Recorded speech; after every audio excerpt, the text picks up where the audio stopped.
नमस्कार, स्वागत है आपका हमारे चैनल में। मैं हूं आपके साथ शिखा कौशिक। चलते हैं हमारी कुछ खास रिपोर्ट की तरफ। आप अपना नाम बताइए।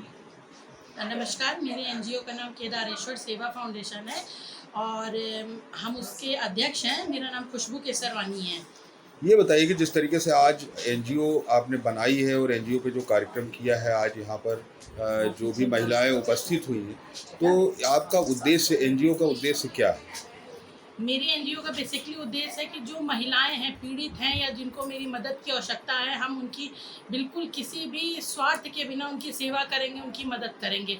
छोटे छोटे बच्चे हैं जो पढ़ना चाहते हैं, हम उनको पढ़ाएंगे। जो विकलांग हैं, हम उनकी मदद करेंगे। मेरा सवाल इस बात पे है कि जिस तरीके से सरकार, अगर बात करी जाए तो महिला सशक्तिकरण को लेकर के लगातार काम कर रही है, फिर भी रोज अगर देखा जा रहा है तो नई नई एनजीओ बन रही है महिलाओं के लिए। तो ऐसा क्या कारण है कि सरकार का जो महिला सशक्तिकरण है उससे लोग संतुष्ट नहीं हैं, या किस तरीके से एनजीओ बना करके काम करना चाह रहे हैं? देखिए भाई साहब, हम किसी एनजीओ की बुराई तो नहीं करना चाहते, बस हम इतना चाहते हैं कि हम अपने एनजीओ को एक अच्छी दिशा देना चाहते हैं। मेरे एनजीओ का नाम केदारेश्वर सेवा फाउंडेशन है और प्रभु जी की कृपा से बहुत अच्छा चलेगा। सभी एनजीओ अपनी जगह पे अच्छा काम कर रही है और हमें बेस्ट से बेस्ट दिखाना है। अभी अगर बात करी जाए कि जो आपकी एनजीओ में कितने सदस्य हैं? मेरे एनजीओ में 7 सदस्य हैं टोटल। जी, वो तो बाइलाज के हिसाब से होंगे। जी। अभी जो अलग से आपने एक कोई कमेटी बनाई है, उसमें कितने सदस्य हैं? देखिए, मेरे एनजीओ में कम से कम 500 महिलाएं हैं और 100 या 150 पुरुष हैं। इसी तरीके से हम काफ़ी टाइम से इस एनजीओ पे अपने काम कर रहे हैं। अब इसको जाके हमने एक नई दिशा दी है, एक नाम दिया है कि अब हम इसके द्वारा काम करेंगे। कितने साल पुराना है एनजीओ आपका? एनजीओ तो मेरा अभी विद इन 1 मंथ हुआ है, ज़्यादा टाइम नहीं हुआ है, लेकिन समाज सेवा का जो काम है वो हम 7-8 साल से कर रहे हैं।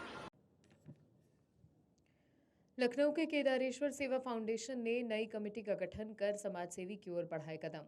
शक्तिनगर, इंदिरा नगर, लखनऊ ममता जिंदल के घर पर बैठक और कार्यक्रम का आयोजन किया गया। फाउंडेशन की अध्यक्षा खुशबू केसरवानी ने आज बैठक के दौरान नवनिर्मित फाउंडेशन के उद्देश्य बताए और साथ ही भगवान की पूजा अर्चना दीप प्रज्वलन से शुरुआत की। ईश्वर की आराधना के बाद सर्वप्रथम फाउंडेशन में शामिल सभी पदाधिकारियों और कार्यकर्ताओं का स्वागत और पटका पहनाकर मोमेंटो और सर्टिफिकेट देकर सम्मान किया गया। साथ ही तुलसी वृक्ष स्मृति पैच साथ ही तुलसी वृक्ष स्मृति चिन्ह के रूप में भेंट किया गया। केदारेश्वर फाउंडेशन के साथ कई सहभागी समाजसेवी संस्थाएं भी शामिल रहीं।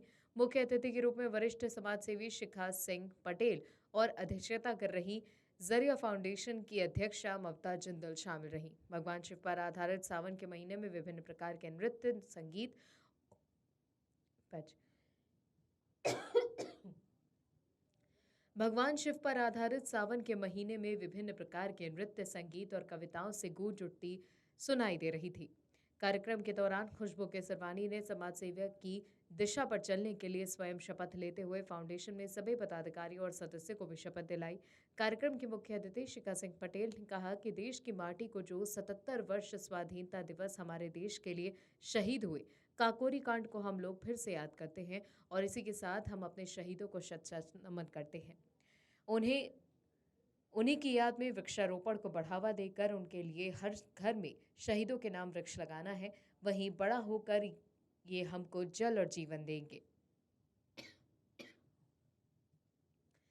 कार्यक्रम की अध्यक्षता कर रही जरिया फाउंडेशन की अध्यक्षा ममता जिंदल ने अपने निवास पर सभी और Modi mission Modi again PM करते हुए मोदी जी से ना कोई अच्छा है ना कोई हो सकता है कहा। भगवान राम के पीछे बनते हैं हमें तो हर हर मोदी, घर घर मोदी, योगी योगी है, मोदी है तो मुमकिन है। वंदे मातरम, हिंदुस्तान हिंदुस्तान की रक्षा करना, हम सभी के लिए कार्य करते रहना हमारे जीवन का उद्देश्य यही है। आज इसी के साथ मैं केदारेश्वर सेवा फाउंडेशन अध्यक्षा खुशबू साथ ही आज इसी के साथ मैं केदारेश्वर सेवा फाउंडेशन की अध्यक्षा खुशबू देता यहीं पर स्वागत सम्मान के साथ में अच्छा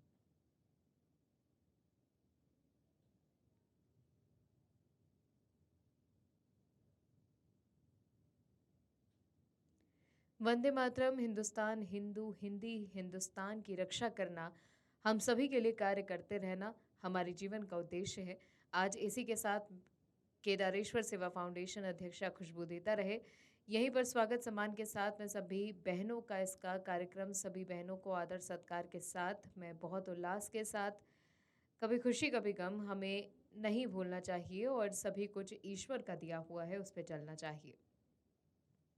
कार्यक्रम में सैकड़ों महिला, पुरुष और बच्चे भी शामिल रहे। विभिन्न समाजसेवी संस्थाओं से जुड़े हुए पदाधिकारी मुकेश आनंद, मीना भारती, मीना सिंह, संतोष जी, अनीता जी, वंदना रस्तोगी, नीलम त्रिपाठी, वंदना सिंह, मनोज केसरवानी, नीलम मिश्रा, ज्योति गुप्ता, मानसी चक्रवर्ती, सुनीता चैटर्जी, हर्ष जिंदल, वर्षा जिंदल और अन्य लोग भी शामिल रहे। अंत में कार्यक्रम की अध्यक्षता ने सभी को धन्यवाद देते हुए राष्ट्रगान और वंदे मातरम के साथ समापन किया।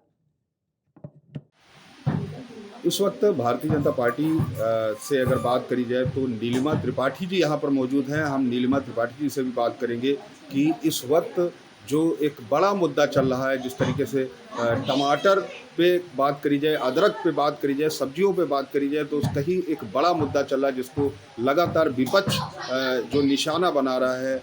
और तो आपका क्या कहना है इसमें? देखिए, ये तो राजनीति का काम है कि कभी ना कभी मुद्दे उठते रहते हैं। कभी प्याज का उठता है, कभी टमाटर का उठता है, कभी अन्य चीज़ों का उठता है। मुद्दे तो उठते ही चले जाते हैं। आप इससे देखिए, कोरोना काल में हमारे अगर ये सरकार ना होती तो क्या स्थिति होती।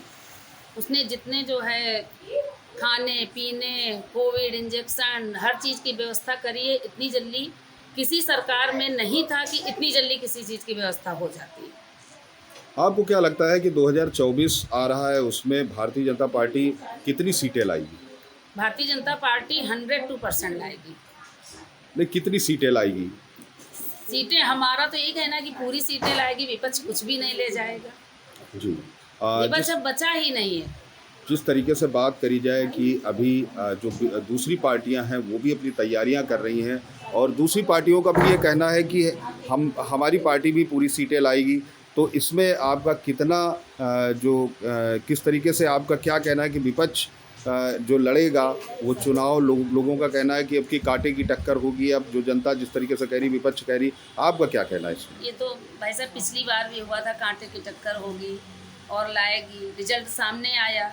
आने वाले समय में भी 2024 में भी रिजल्ट सामने आएगा, क्योंकि भारतीय जनता पार्टी के काम जो हैं उनकी कोई व्याख्या नहीं की जा सकती।